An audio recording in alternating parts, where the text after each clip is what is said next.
So here we are, ladies and gentlemen. Tokyo Xtreme Racer 2025 just got released. And I must say, I had a really amazing experience when I'm playing TXR 25 for the first time. And it's a solid 9.3 out of 10 racing games. And this game can be the racing games of 2025. Or maybe if Microsoft trying to announce Forza Horizon 6 later this year. We don't know, but TXR 25 is my go-to racing games in 2025. So yeah, I tried to stream it yesterday, and it was a really amazing experience, even though there's a couple of skill issue happening, and my thoughts about the game in first 5 hours. And here it is, people. I just checked the SteamDB. Yeah, TXR 25 has got a positive review, and there's 8,900 people, or shall I say 9,000 people currently playing this game. Even though it's a single player games, but there's still a lot of people playing this game. Like, look at this, all-time peak is yesterday, 14,700 people playing this game. That's awesome. This is just like the revival of a greatness. And yeah, if you haven't played the game, go pick them up. The game is quite cheap, it's only like $30. And it's really worth your time, even though it's early access, but it's really worth it. You get like a full storyline, you get like full customization, you get cars, but yeah, you have everything in this game for only $30 and still early access. So yeah, I hope you enjoyed this video, and I will see you again in the next one. Oh my god, the classic song. And they remixed the classic TXR 3 song. So, after you jump into the game tells you to choose your first car. There's 3 options: the Suzuki Swift, Toyota AE86, and Mazda MX-5, the brand new one. And I choose the Suzuki Swift because I haven't driven a Suzuki Swift since Gran Turismo 6 and the old TXR Drift 2.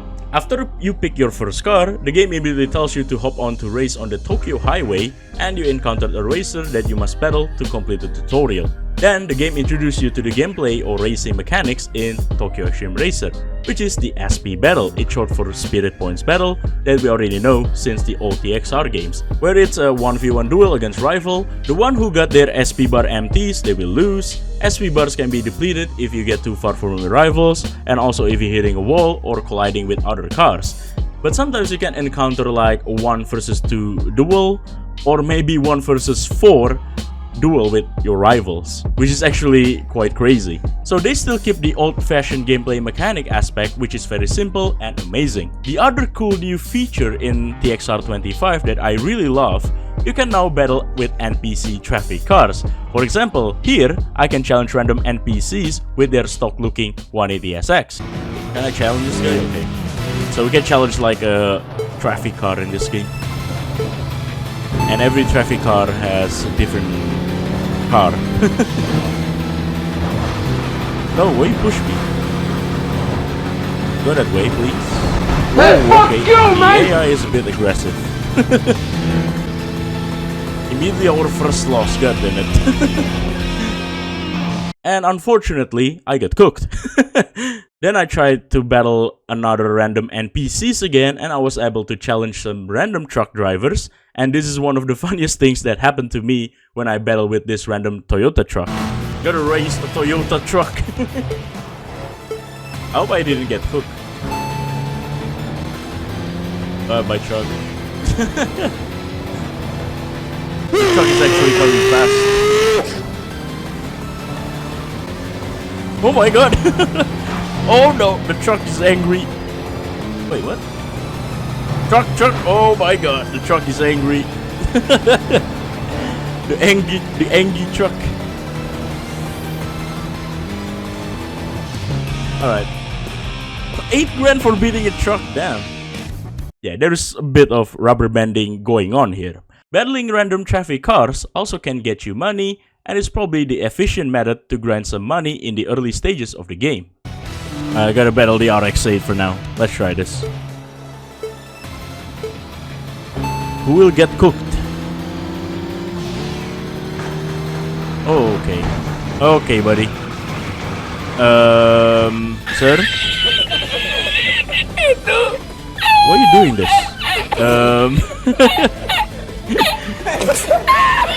Oh my god.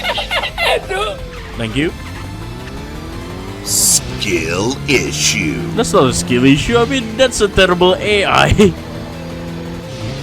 Don't blame it on me. And yes, this game has a storyline. If you want to progress on this game, you have to complete some certain quests or objectives. For example here, my objective is I need to beat a couple of racing teams and their leaders to unlock a boss battle. So here, I can battle Bloodhound now because I beat some certain racing teams and their leaders. Because Bloodhound is one of the boss that you have to beat in stage 1. And after you beat the boss, you will unlock this RPG style cutscene and the rival that you beat telling you that you can become the best racer in Tokyo Shuto Expressway. Then you return to the garage and you get the prize money after you beat the objective, and you can proceed to complete the rest of the quest to unlock stage boss and beat them to complete the stage. Yeah, like the storyline is pretty simple. Just follow the quest, complete the objective, beating rivals, beating team leaders, beating the boss, and you can get done with the game. And for the features, let's talk about the customization. The customization in TXR 2025 is pretty detailed. You can choose different options for your hoods, bumpers, spoilers, and rims. For the customization aspect, it reminds me of the Gran Turismo 7 and of course the old TXR games. I just wish in the future we still get more customization options for the bumpers, hoods, and the spoilers, because some of the cars only have 2 options or maybe 3 options that you can choose for the bumpers, spoilers, and side scroll option, or maybe the hood option. And the other customization features that current modern racing games didn't have is the underglow customization, where you can pick different styles and different colors on each part of your car. So you can basically choose your own style in your front underglow, side underglow, or rear underglow. And you can choose different colors or different styling to it. And for the brakes customization option, it's pretty detailed as well. Because you remember in like Need for Speed series, you can choose like a different brake calipers or brake disc, whatever you want. But in this game, you can adjust your brake calipers angle and the size of your brake disc, which is actually really cool. And for the performance upgrades, you have a nitrous, just like in the previous game, Importuner Challenge. You can also upgrade your car for power, handling, and all sorts of stuff. For the tuning settings, it's pretty detailed as well. You can mess around with your car alignment, like the cambers, wheel offsets, ride height, and then you can tune your differential, transmission, brakes, and your suspension. So yeah, they're actually bringing some other stuff. And for the livery editor, it's pretty decent. There's a lot of options to choose that you can put like different stickers on your car. But for the livery tools, not so much. Rotation,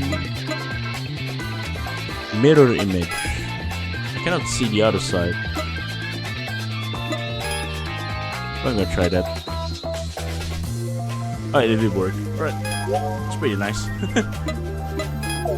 Well, at least the livery editor is not broken, unlike the Crew Motorfest. Motorfest, yeah! And the other cool features that I like in Tokyo Xtreme Racer 25 and really made us pay enough attention to detail about Tokyo life is the parking area.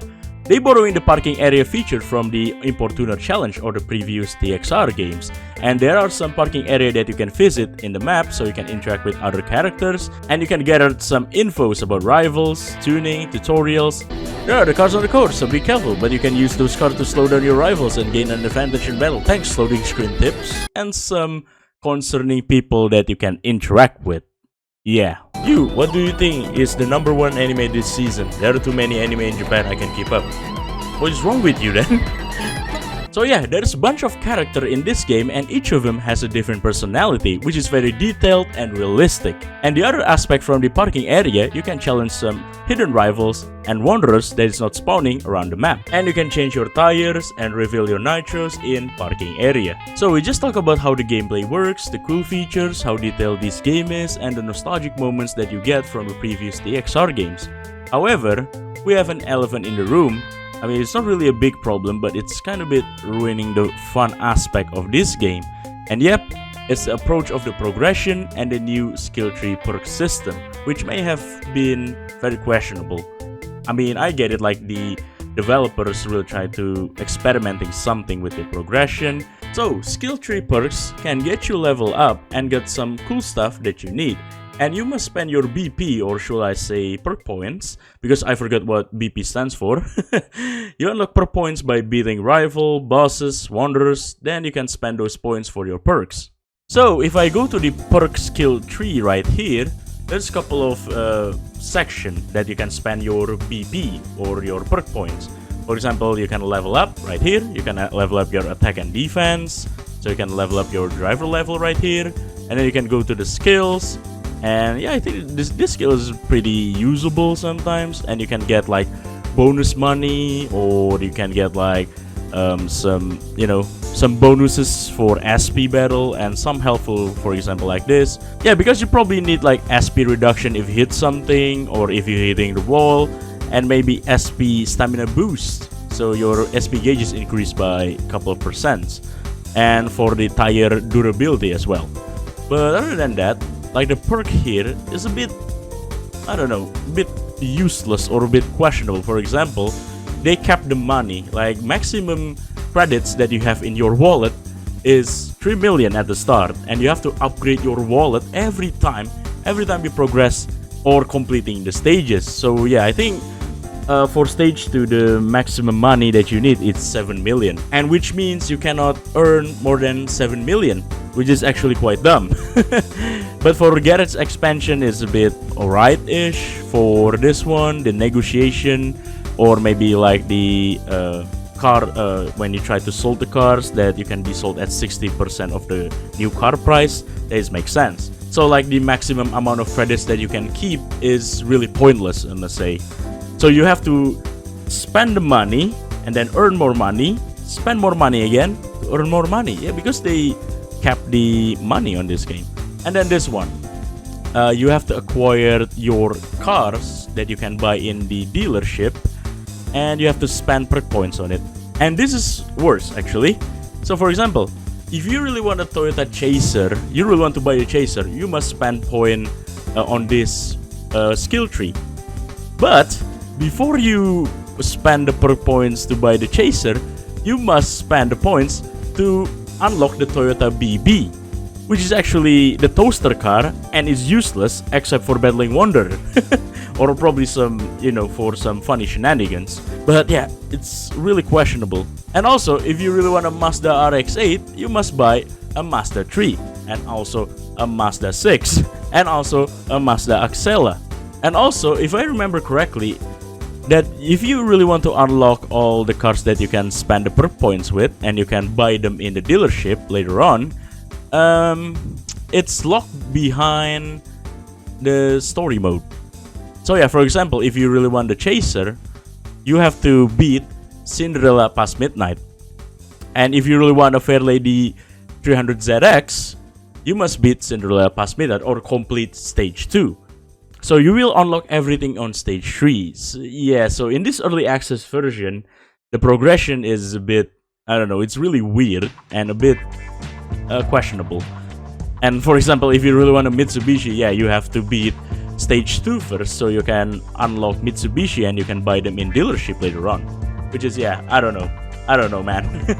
I hope they fix the progression and the skill tree system in the future updates, because yeah, this is a bit, I don't know, some of them are really pointless. And also, yeah, to spend perk points to unlock some cars that you can buy, it's not really natural. And also this one.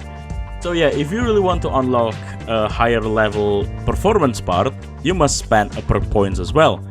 I think, yeah, you really struggle so much on the stage 1 because it only limits you to power unit level 2.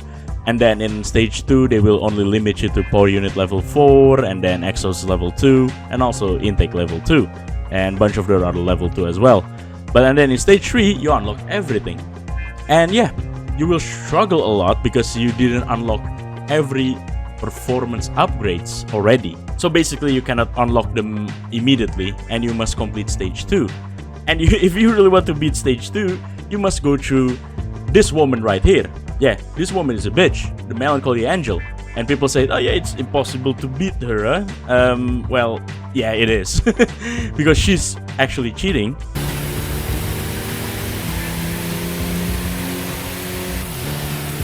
I burn all the NOS.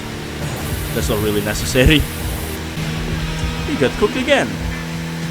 So, if you check the bio of Melancholic Angel, she has 450 PS or 444 horsepower for her RX-8.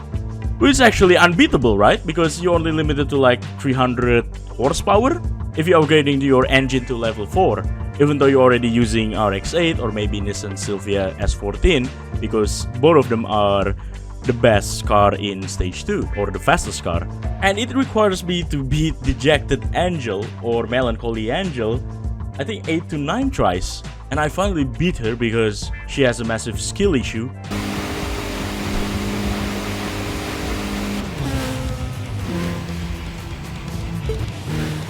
Probably bringing this to the location should be fine.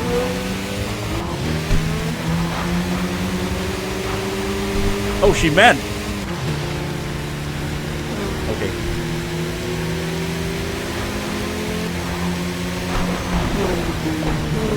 She's dead. I think. She's coming. Oh, she got cooked. Finally. Rapid hoodlum? No, we can Iron Man's best. 7 losses on 1 win to get that. Alright, we're done. Thanks to the progression of the game that just made us having a lot of skill issue. Yeah, I don't know why they didn't keep like a natural progression that you can just like unlock cars after you beat rivals, unlock performance upgrade after you beat rivals, but you have to spend perk points to unlock performance upgrade of the higher level upgrades, and you have to spend perk points to unlock cars that you need to buy in dealership. Yeah, and yeah, they should change this a lot, I must say. So, even though this game is still on early access, this game has everything. You can experience like the gameplay, the storyline, and then you can mess around with all the cars, and you can customize them. So yeah, like for an early access game, you have everything. And you have a really amazing experience with playing TXR 25. So yeah, you must play this racing game right now if you really want something more refreshing, and if you already bored with other modern racing games, like if you're bored with Unbound, if you're bored with Forza Horizon 5, if you're bored with the Crew Motorfest, get this game. And I guarantee you it's a fun experience. And even though this is your first time playing TXR games, you will addicted with this game, trust me. So if you have an interest with JDM car culture, if you have a really interest with Japanese street racing scene, get this game, and I promise you, you won't regret this. Yeah, because Genki will still adding new content for the future before this game is full release, but I don't know if this game will be available on console, but I think they already teased it that they will come in console if the early access version of this game is done, and when the game is already got into full release. So yeah, buy this game, and I hope you having a blast with playing TXR 25 like me. But for now, I think I'm gonna end the video. I hope you enjoyed this video. This impression after I done 20 hours. Yeah, nearly 20 hours after I played TXR 25, and I'm really having a great time playing this game. Amazing experience. I just hope they expand the map, and I hope they're expanding the storyline as well. So yeah, we're gonna keep an eye for Genki cooking with something in the future. We'll see about that. So yeah, I hope you enjoyed this video. Don't forget to like, subscribe, and also see you again on the next one. Take care, everyone.